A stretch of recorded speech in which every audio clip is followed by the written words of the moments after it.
po. Okay, so punta na po tayo dito kaagad kasi medyo kailangan na nating pabilisin to ng konti. Pastor, ano po? Second cross, naku, ito na. No? Talaga naman. Dito po sa second cross, Pastor, ano, meron tayong i-expose dito mga kapatid. Huwag po kayong brace yourself, mga kapatid. No, hindi naman po. Hindi naman natin i-exage ng ganun. Ito po kasi talaga, kung hindi po talaga tayo talagang makikinig na mabuti, no?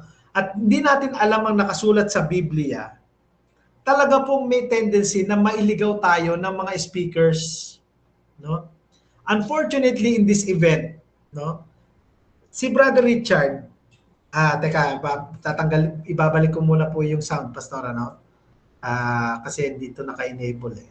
Teka po, Dito po kasi, Pastor, di ba, yung meron pong, sa pagtatanong po ni Brother Richard, dito po sa stage na to, ay gumagamit siya ng talata or meron siyang binabasa daw, no, na Bible o talata, pero iba naman ang nakasulat. So, para bang nagpa-paraphrase siya, pero ang posture niya, binabasa niya yung talata. Kaya nga lang, yung pagpa-paraphrase niya, lihis na, no? Ang keyword po dito, mga kapatid, ang gusto ko pong i-expose dito, yung paggamit ni Brother Richard sa kanyang pagtatanong ng Romans 13, verse 10. Okay? Verse 10. Ang ginagamit niya po lagi sa pagtatanong, itong phrase na ito, tumutupad sa utos. Okay? Tumutupad sa utos. Yet, hindi po yan ang nakasulat sa Biblia. No? So, meron 5 beses po ito, mga kapatid. 5 beses. No? Ipapakita ko po sa inyo lahat, bawat isa. Then, mamaya po, explain natin kung bakit ba natin ito bibigyan ng pansin. Okay. I-play ko na po ito muna. Sige. Eto na. Ang sabi mo,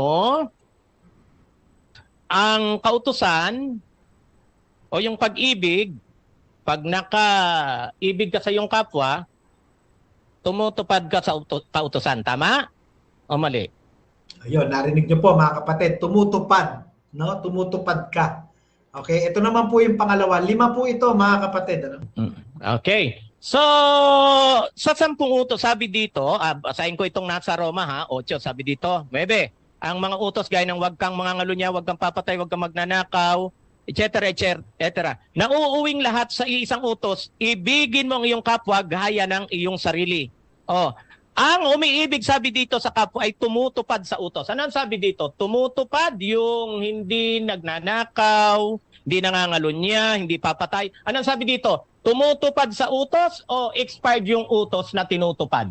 Anong sinabi? Tumutupad o expired yung utos? Nakita niyo po, dito lang sa clip na to, 3 beses niya atang binanggit na tumutupad sa utos, tumutupad. No? Ganun po ang kanyang pagkagamit. Meron pa po yan. Ito pa po. Sabi mo natutupad ng dahil sa pag-ibig, wala akong tutol doon. Tanong, bakit ka pa tumutupad sa kautusan na expired? Kasi pag sinabing expired, wala nang silbi yan.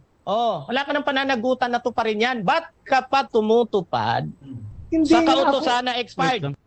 Kita nyo na mga kapatid. Nakita nyo po kung paano niya bigyan ng emphasis o bigat o tawag ba doon? Emphasis, no? Yung tumutupad. No? Tumutupad. Ganun niya binabanggit. Ganun ang pagkakabanggit niya. No? Ito pa po. Dalawa pa po yan. Sabi mo natutupad ng dahil sa pag-ibig, wala akong tutol doon. Pangapat pala. Ito po pangapat. Ang sabi dito kasi, ang nakakatupad, ang nagmamahal sa kapwa. Teka, mga kapatid, ulitin natin ha. Sige. Ang sabi dito kasi. Ang sabi dito kasi, tapos nakatungo po siya, no? Ang sabi dito kasi, so parang sinasabi niya, parang binabasa niya. No po? Ganyan ang posture niya. Then, ano sasabihin niya po? Tignan niyo po. Kasi, ang nakakatupad, ang nagmamahal sa kapwa ay tumutupad sa kautusan. Tumutupad. Gaya ng wag kang papatay, wag kang mangangalunya. Yan. Etc., etc. Tanong, pag ba tinupad mo ang kautusan, na gaya ng wag kang mangangalunya, wag kang papatay, etc., etc. Yun ba ay bunga ng pag-ibig? Yan. Ito po ang 5, mga kapatid. Last na lang po ito. So, sumusunod ka kasi hindi ka nangangalunya. Oh, hindi ka nagnanakaw, wala kang records. So, sumusunod ka sa utos na wag papatay. Ha? Oh. Wag mangangalunya, wag magnanakaw. Sumusunod ka o hindi? Okay, dito naman po ang ginamit niya, sumusunod. Pareho rin po yun ng tumutupad, no? Although may subtle difference, pero mas mabigat kasi yung tumutupad eh. No? Pero yung sumusunod, ganun pa rin po ang pwedeng gamitin doon. Ano? Now, why is this important mga kapatid? Teka, tatanggalin ko lang po muna yung share screen, tapos babalik po ako para tanggalin naman yung audio. Kasi po nag-feedback po, ano? Sensya na po kayo at kanina po ba naririnig yung slides, pastor, yung sound, pastor? Kasi hindi pala to, hindi Opo, pala naririnig. nakaano. Okay. Naririnig naman. Okay. Thank God. So, ayun, pastor, ano? Nakita niyo po, ano? Tatlong pastor. Si Richard, pag binabasa niya yung Bible niya at pinapakita niya pa by gesture, ang ginagamit niyang word, tumutupad, na tumutupad. Pero alam niyo po kung ano binabasa niya po, pastor? Ito ang binabasa niya. No?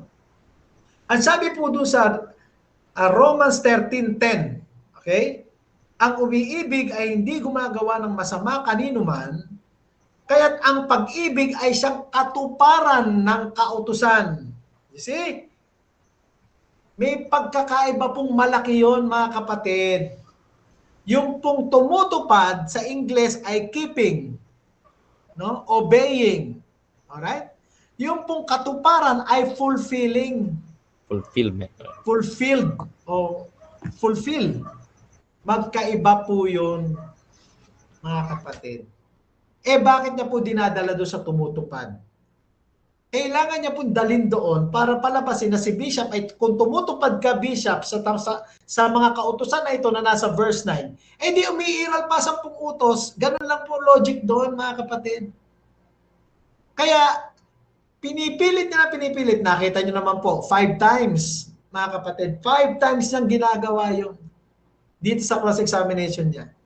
Buti na lang, si Bishop ay marunong din. Although hindi niya nase-sense, baka hindi niya, kasi unang-una mga kapatid, hindi niya nga binanggit kung anong salin yung binabasa niya. Napansin niyo po ba? Wala. Dapat kasi pag nagbabasa tayo, sometimes binabasa rin natin o pinapakita natin sa screen. No? Pero wala eh. Hindi ata nakikita ni Bishop yon during that time. Buti na lang, maganda rin yung sagot ni Bishop. Sinasabi ni Bishop, hindi kami tumutupad. Kinorek niya pa nga po yun eh. May isang instance po, mamaya makita natin doon sa syntax. Ano? Ito po, lahat ng salin ng magandang balita Biblia, ang nakalagay, katuparan ng kautusan.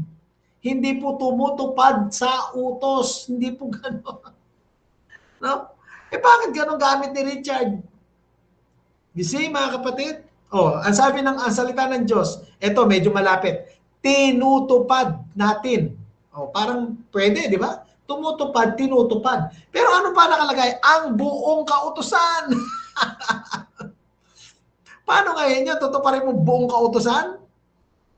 Yung GNT, sabi, obey the whole law. You see, mga kapatid? Sa mga salin po talaga, katuparan, fulfilled. Ano? So yan po yun, ano? Yan yung mga tanong niya na ang gaganda naman, nasasagot ng maayos ni Bishop, Pastor.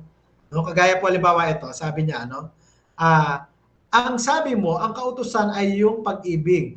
Pag umibig ka sa iyong kapwa, tumutupad ka sa kautusan. Nahuli ka agad ni Bishop eh. No? Nakakatupad, sabi niya, hindi tumutupad, nakakatupad. Yun nga rin yung sinasabing katuparan. Gusto ko lang i-correct, sabi ni Bishop.